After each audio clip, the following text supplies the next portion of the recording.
Avangard Мәдәни спорт комплексы территориясендә хәрби хезмәткә чакырылучылар көне 2023 социаль патриотик акциясе уза.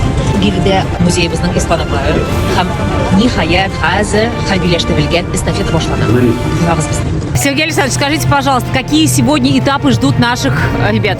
Наших ребят сегодня ждут 7 этапов. Первый этап – это переноска ящика с боеприпасами. Второй этап – это сборка автомата Калашникова. Третий этап – это стрельба из пневматической винтовки. Четвертый этап – это метание гранат.